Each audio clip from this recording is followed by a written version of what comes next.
Big TV భక్తి సమాచారం WhatsApp ఛానల్లో జాయిన్ అవ్వండి. అన్ని విశేషాలు ఎప్పటికప్పుడు తెలుసుకోండి. బిగ్ టీవీ ప్రేక్షకులకు నమస్కారం. కనుమ కాంతులు ప్రత్యేక కార్యక్రమానికి సాదర స్వాగతం. మనం జరుపుకునే సంక్రాంతి పండుగ పెద్ద పండుగ అంటారు. అందులో మూడో రోజు కనుమగా వ్యవహరిస్తూ ఉంటారు. పశువులకు సంబంధించి కృతజ్ఞత తెలిపే అద్భుతమైన పండుగ కనుమ అని అంటూ ఉంటారు. మరి కనుమ రోజున కాకి కూడా ఇంటి నుంచి కదలదు అని అంటూ ఉంటారు. ఇలా రకరకాల విషయాలకు సంబంధించి అటు ఆధ్యాత్మికంగా ఇటు వైజ్ఞానికంగా చక్కటి వివరణ అందించడానికి ప్రముఖులు మనతో పాటు ఉన్నారు.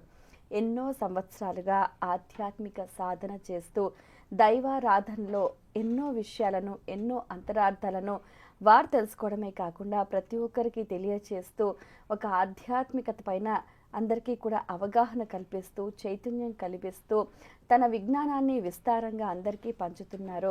శ్రీ శ్రీ శ్రీ ఆది పరాశక్తి క్షేత్రాధిపతులు పీఠాధిపతులుగా కూడా వ్యవహరిస్తున్నారు శ్రీ శ్రీ శ్రీ నిత్య విద్యానంద భారతీ స్వామీజీ గారు.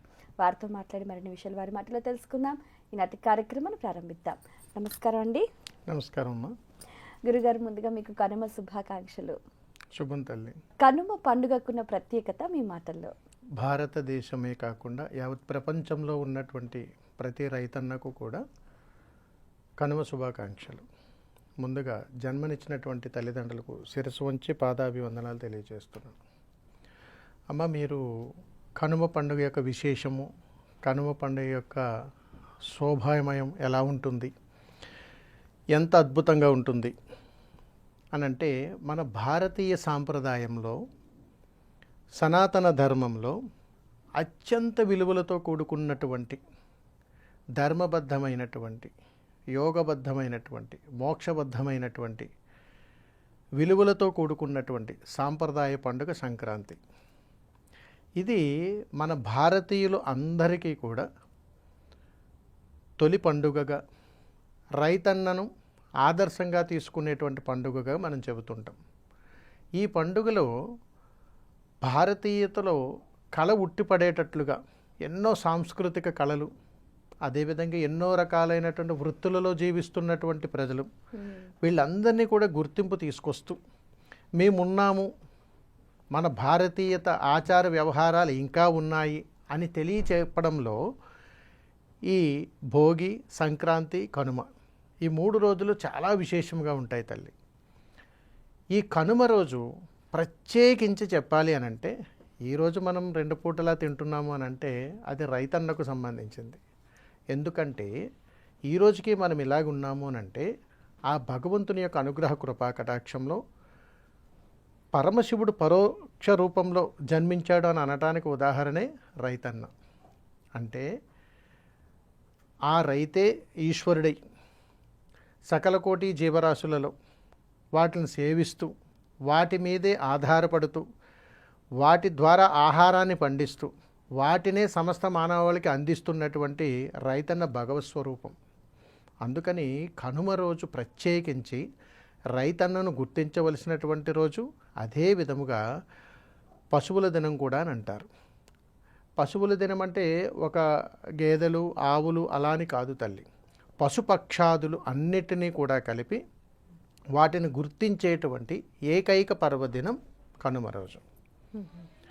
ఈ కనుమ రోజు రైతులందరూ కూడా విశేషంగా వారు పండిస్తున్నటువంటి పాడి ఏదైతే ఉందో ఆ పాడికి అద్భుతముగా చాలా బాగుండాలని చెప్పి, సమస్త లోకము కూడా అందరూ ఆయురారోగ్యాలతో ఉండాలని చెప్పి, అంటే అలాగని కాదు తల్లి, ఏ గ్రామంలో ఆ గ్రామంలోనే రైతన్నలు ఉంటారు. వీళ్ళందరూ కూడా ఆ రోజు చాలా విశేషమైనటువంటి వైభవంతో కుటుంబం అంతా కూడా సఖ్యతతో కలిసి వారు పాడి మీద ఆధారపడినటువంటి పశువులన్నింటినీ కూడా చాలా చక్కగా అందంగా అలంకరించుకొని, ఈ కొమ్ములను కూడా వాటిని అలంకరించుకొని వాటికి రంగులు వేసి అలంకరణ చేసి నూతన వస్త్రాలు వేసి వారికి దగ్గరలో ఉన్నటువంటి 2 రకాల దేవాలయాలకు వెళ్తారు తల్లి. అంటే పూర్వకాలంలో కాటమరాయుడు అని చెప్పేసి ఒక దేవాలయాలు ఉండేవి, మీరు వినే ఉంటారు. అది కాకపోతే ఇప్పుడున్న ప్రస్తుత కాలంలో బిజీ ప్రపంచం అయిపోయారు. చాలామంది వ్యవసాయాలు వదిలేసి ఉద్యోగాల వైపు కూడా వస్తున్నారు. అందుకే మనకు ఆహారం పట్ల అంత ఇబ్బందులు ఎదురవుతుంటాయి. గ్రామ దేవతలు ఉంటారు. ఆ గ్రామ దేవత పొలిమేరల్లో ఉంటారు. అందుకని పండుగ రోజు కనుమ రోజున రైతన్న వారు దేని మీద అయితే ఆధారపడి బ్రతుకుతున్నారో, అది మేకలు కావచ్చు, గొర్రెలు కావచ్చు, పశువులు కావచ్చు, ఆవులు కావచ్చు, ఏదైనా కావచ్చు, వాటన్నింటినీ కూడా మనం ఎలాగైతే జీవిస్తామో వాటికి కూడా అలాగే పండగ శోభాయమానం తీర్చిదిద్దుకొని వారు ఎక్కడైతే ఈ పాడి పండిస్తున్నారో ఆ ప్రదేశాన్ని అంతటినీ కూడా చాలా చక్కగా అలంకరించుకొని మామిడి మండలాలతోటి రంగులు వేసుకొని చాలా అద్భుతంగా, సాక్షాత్తు మన కళ్యాణం అయితే ఎలా అయితే జరుగుతుందో మన ఇంట్లో ఎంత జాగ్రత్తలు తీసుకుంటామో అంతే జాగ్రత్తలు తీసుకొని ఆ ప్రదేశం నుంచి వీటన్నింటినీ కూడా సిద్ధం చేసుకొని అందంగా అలంకరించుకొని ఊరి పొలిమేరలో ఉన్నటువంటి అమ్మవారి దగ్గరికి వెళ్ళి పొంగలి నైవేద్యంగా పెడతారు. విన్నారా మీరు ఎప్పుడైనా? ఎందుకు పెడతారనంటే తల్లి, పొలి అనేటువంటిది ఒక పూర్వకాలం నానుడి నుంచి వస్తున్నటువంటి ఒక పదం. మేర, హద్దు, ఈ రెండింటికి చాలా దగ్గర సంబంధాలు ఉన్నాయి. వీటిని మనం తెలుసుకోగలిగితే రైతన్న యొక్క విలువ అర్థమవుతుంది. కనుమలో ఉన్నటువంటి ప్రత్యేకమైనటువంటి విశేషమైనటువంటి ఆదరణ రోజు మనం ఏ దేవాలయానికి వెళ్ళాలో కూడా అర్థమైపోతుంది. అందుకని కనుమ రోజున ప్రతి రైతన్న కూడా వారి వారి దగ్గర ఉండేటువంటి ఈ పశువులను, మేకలను అన్నిటిని కూడా సిద్ధం చేసుకొని అవకాశం ఉన్నంత మేర ఆ గ్రామ దేవాలయం దగ్గరకు కానీ ఆ కాటమరాయుడు దేవాలయం దగ్గరికి కానీ వెళ్తారు. వెళ్ళి కొత్త కుండ, కొత్త బెల్లము, వారు పాడించి తీసినటువంటి ఆ పాలు, దానికి కావలసినటువంటి పదార్థాలు అన్నీ తీసుకొని వెళ్ళి ఆ ప్రాంగణంలోనే పొంగలిని సిద్ధం చేస్తారు తల్లి. ఇంటి దగ్గర వండుకొని ఎప్పుడు తీసుకొని వెళ్ళరు. ఇక్కడ విశేషం అది. అందుకని కనుమ రోజు అట్లా చేసి ఆ నివేదనలో ఏదైతే వీళ్ళు సిద్ధం చేస్తారో ఆ నివేదనలో సగము తీసుకొని సగం అక్కడ పోగుగా వేస్తారు అమ్మవారి ముందు. ఆ సగంలో వీళ్ళు ఏం చేస్తారనంటే చాలా చోట్ల ప్రామాణికాలలో కొన్ని చోట్ల బలిస్తుంటారు, కొన్ని దేవాలయాల్లో కొన్ని చోట్ల కుంకుమను కలుపుతారు. ఇప్పుడున్న ఆచార వ్యవహారాలలో వారికి ఉన్నటువంటి మొక్కులు చెల్లించుకుంటారు తల్లి. కనుమ రోజు సాంప్రదాయబద్ధంగా చాలా చోట్ల రైతన్నలు వారి మొక్కు చెల్లించుకొని అక్కడ ఏదైతే ఆ రక్తం వస్తుందో దానితోటి ఇక్కడ ఉన్నటువంటి నివేదన ఏదైతే సిద్ధం చేసుకున్నారో దాంట్లో కలుపుతారు తల్లి. కలిపి దీన్ని తీసుకుని వాళ్ళు ఎక్కడైతే పాడి పండిస్తున్నారో, ఎక్కడైతే పొలాలు ఉన్నాయో అక్కడ ఇవన్నీ జల్లుకుంటారు తల్లి. ఈ కలిపేటువంటి విధానము, ఈ సిద్ధం చేసినటువంటి దాన్ని పొలి అని అంటారు. చాలా సందర్భాల్లో మీకు జాతర జరిగినప్పుడు దీన్ని పొలిమేరల్లో వేస్తుంటారు. అవును. అలాగే కనుమ రోజున తీసుకొని చాలా చోట్ల సందర్భాలలో వాళ్ళు పొలాల్లో జల్లుకుంటారు. అంతే, మనకు రక్షణ కల్పించే వాటికి ఇంత ఆహారాన్ని అందించాలి. అందుకని ఆ సందర్భాలలో ఇప్పుడున్న కాలక్రమేణ పద్ధతుల్లో పొంగలి నివేదనగా చెల్లించి తర్వాత ఇంటికి వచ్చి మరుసటి రోజు నైవేద్యాలు సమర్పించుకుంటారు. పాత సాంప్రదాయ ప్రకారం చెప్పాలి అని అంటే కనుమ రోజునే ఏదైతే దేవాలయం అయితే ఉందో, ఎక్కడైతే గ్రామ దేవతలు ఉన్నారో అక్కడే వాళ్ళకి కాస్త మొక్కును చెల్లించుకుంటే మొక్కుకుంటారు. ప్రతి సంవత్సరం కూడా రైతన్నలు మొక్కుకుంటారు. ఈ సంవత్సరం పంట బాగుంటే నీకు ఇది సమర్పిస్తానమ్మా, ఇలా చేస్తానమ్మా, ఇంటెల్లపాది వస్తాము, నీకు పొంగల్ సమర్పిస్తాను, నా శక్తి కొద్దీ ఈ నివేదన సమర్పిస్తానని చెప్పి కాస్త రక్తాన్ని చూపిస్తారు. ఇవన్నీ కూడా మన పూర్వకాలం నుంచి ఉన్నటువంటి ఆచార వ్యవహారాలు, అన్ని కొట్టిపాడేయడానికి ఏమీ లేదు. అందుకని వీటిని పొలి అని అంటారు. అంటే ఇప్పుడు రక్తము అనేసరికి హింస అనేది ఒకటి వచ్చేస్తుంది. అంటే ఇప్పుడున్న ప్రామాణికాల్లో మనం చూస్తే అది హింస కింద మాట్లాడతాం.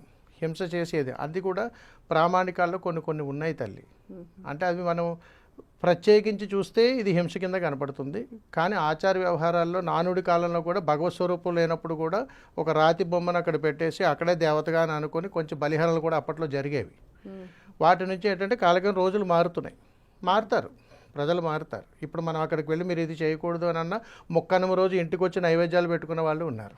ఎవరికి ఆహారపు అలవాట్లు వాళ్ళకు ఉన్నాయి. దీన్ని ఏంటంటే దీన్ని భగవంతుడి మీద ఆపాదించడం అనేటువంటిది కాస్త ఇబ్బందికరమైనటువంటి విషయం. కానీ సాంప్రదాయాల్లో ఇలా ఉంది కాబట్టి ఆ వండుకున్నటువంటి నివేదనని కాస్త పోగుగా వేసి అక్కడ ఉంచి తదుపరి మిగిలిన దాన్ని వీళ్ళు ఇంటికి తీసుకొని వచ్చి ఎక్కడెక్కడైతే పొలాలు ఉన్నాయో అక్కడ జల్లుకుంటారు తల్లి. అక్కడ ఉన్నటువంటి ఏదైతే పోగుగా వేశారో ఆ నివేదన పొంగల్ని అందరూ కాస్త ప్రసాదంగా స్వీకరించుకొని వారికి కూడా వచ్చినటువంటి బంధువులకి కానీ వీళ్ళు కానీ ఇచ్చుకొని దీనిని ఏదైతే పశువులు అయితే అక్కడ ఉన్నాయో తీసుకెళ్లారో వాటికి బలవంతంగా తినిపిస్తారు. ఇంకొక విధానంలో ఇంకొక రకంగా కూడా కనుమ రోజు చాలా విశేషంగా చేస్తారు కొన్ని ప్రాంతాల్లోనైతే.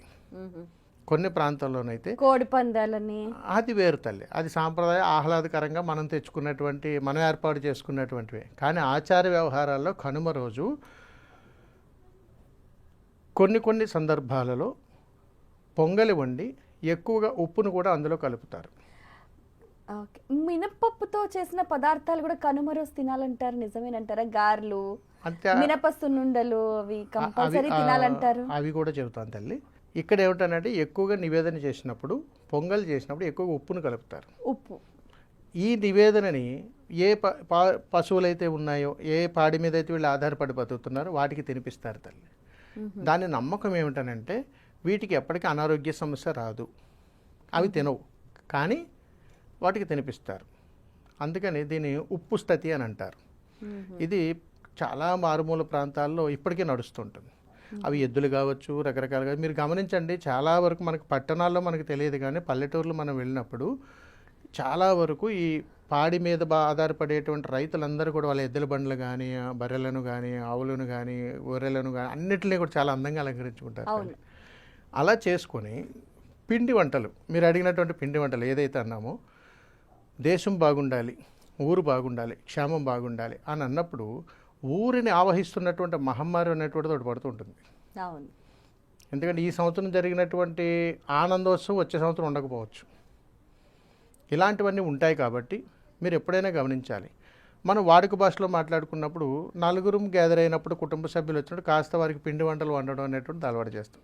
కానీ ఇక్కడ ఎందుకు వండుతామనంటే 3 రోజులు వచ్చేటువంటి విశేషమైనటువంటి ఫలితాల్లో సకల దేవతల యొక్క అనుగ్రహాన్ని పొందాలి కాబట్టి దేవతలకు ఇష్టమైనటువంటి నైవేద్యం ఏదైతే ఉందో గారెలు, మినపగారెలు, ఇవి సమర్పించినప్పుడు దేవత అనుగ్రహం సంపూర్ణంగా పొందేటువంటి అవకాశం ఉంటుంది.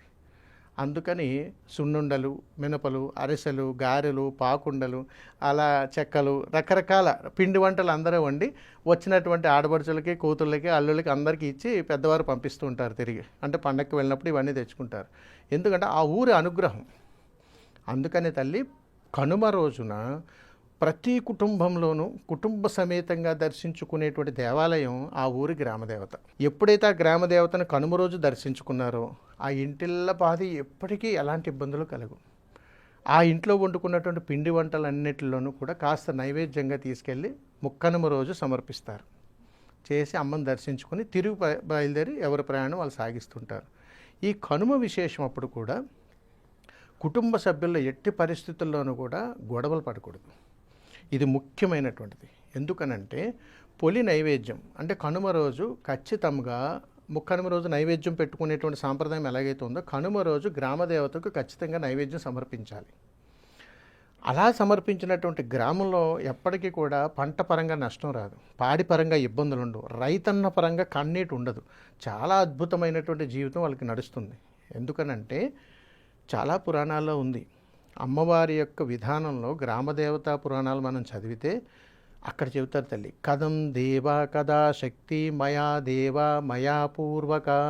నేను ఒక మాయాస్వరూపంలో మీ అందరినీ కాపాడుతూనే ఉంటాను, నేను నీకు దర్శనం ఇవ్వలేకపోవచ్చు కానీ నీలోనే నేనున్నాననేటువంటి ఒక అద్భుతమైన చిన్న సందేశం చెప్తుంది తల్లి. అందుకని తల్లికి ఇష్టమైనటువంటి ఎరుపు రంగుతో కూడుకున్నటువంటి నైవేద్యం పొయ్యి మీద వండి పెట్టాలి. అందుకని ఆ రోజున పొంగలి వండి అమ్మవారికి ఏదైనా నైవేద్యం చెల్లించుకొని వాళ్ళు ఏదైనా బలిహరణ చేస్తే ఆ రక్తాన్ని అందులో కలిపి వేసుకునేటువంటిది మన పూర్వకాలం సాంప్రదాయం. ఇప్పుడు ఏం చేస్తున్నాము, ప్రస్తుతం గుమ్మడికాయని నివేదనగా ఇస్తాం, అన్ని రకాల కూరగాయలను కలిపి కదంబంగా చేసి నైవేద్యంగా పెడుతుంటాం.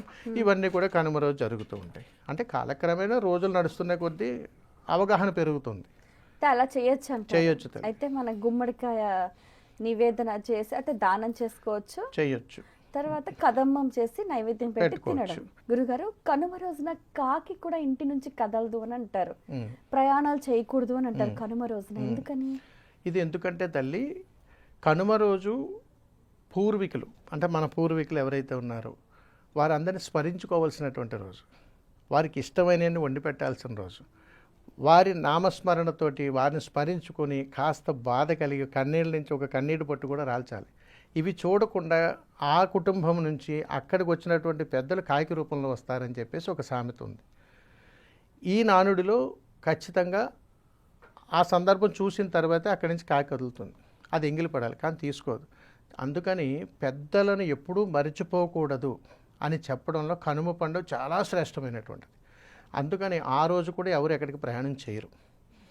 ఎందుకంటే కనుమ రోజు ఇంటి నుంచి బయటకు వెళ్తే కనుమరుగు అవుతారు అనేటువంటి ఒక విధానం ఉంటుంది. కానీ ఇప్పుడు ప్రస్తుతం ఉన్న సమాజంలో అసలు మనకు ఒక రోజు లీవు హాలిడే అంటేనే ఎక్కువ, ఇంకో రెండో రోజు అని అంటే కుదరదు కదా అంటే గురుగారు. అంత ఇబ్బందికరమైన స్థితుల్లో ఉన్నాము కాబట్టే తల్లి బంధాలు, ఆప్యాయతలు, అనురాగాలు దొరకట్లేదు.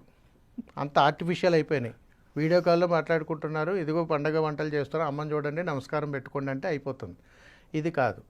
ఎందుకంటే సాంప్రదాయం బ్రతికుంది, సనాతన ధర్మం బ్రతికుంది. ఇది మన ఆచార వ్యవహారాలు పాటించి తీరాల్సిందే. ఇప్పుడు ఈ కాలంలో మనం సైంటిఫిక్గా మన పిల్లలకు కానీ ఇవ్వలేకపోతే భవిష్యత్తులో చాలా ప్రమాదాలను ఎదుర్కోవాల్సి వస్తుంది. ఇప్పటికే చాలా వరకు కుటుంబాలన్నీ కూడా ఎవరైనా చనిపోతేనే కలుస్తున్నారు, పండగ రోజులు ఎవరు కలవట్లేదు.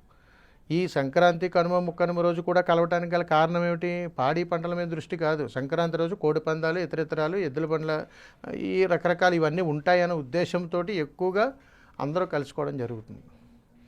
ఆస్తి తగాదాలు, రకరకాల వ్యామోహాలు కదా. పండుగ 3 రోజులు కూడా భగవంతుని యొక్క సాక్షాత్కారం పొందటానికి, కుటుంబం యొక్క ఐక్యత తెలపడానికి, మనందరం ఒకే కుటుంబ సభ్యులను తెలపడానికి, బాధలు, భావబంధాలు అన్నింటిని కూడా కాస్త పక్కన పెట్టి ఒకే ఉమ్మడి కుటుంబంగా బ్రతకడానికి, దానిలో ఉన్న ప్రేమానురాగాలు మనకు తెలియచేయటానికి, మనం నిత్యం బ్రతుకుతున్నటువంటి ఆహార విధానాల మీద ఆధారపడి బ్రతుకుతున్నప్పుడు ఆ రైతు యొక్క గొప్పతనము, ఈ భూమి యొక్క గొప్పతనం, పంట యొక్క గొప్పతనము, ఈ పాడి మీద ఆధారపడి బ్రతుకుతాము కాబట్టి ఈ పాడి యొక్క గొప్పతనం మనకి తెలియచేయడం కోసం ఒక్కొక్క రోజు ఒక్కొక్క విధి విధానంగా, ఒకరోజు అజ్ఞానాన్ని తొలగించుకోవాలి, రెండో రోజు ఆనందకరమైనటువంటి కుటుంబాన్ని సాంప్రదాయంగా బ్రతకాలి, మూడో రోజు మనందరం ఒకటే, మనందరికీ ఆధారభూతం ఈ భూమాతే అని తెలియజేయడం కోసం ఇది.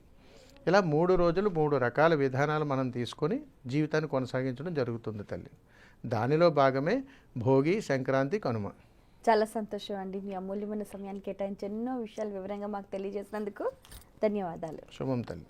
వీక్షించారు కదండి, ఇది ఇవాళ మన కనుమ స్పెషల్ కార్యక్రమం. మరొకసారి బిగ్ టీవీ ప్రేక్షకులందరికీ కూడా కనుమ శుభాకాంక్షలు. నమస్కారం. For more videos like this, subscribe Big TV channel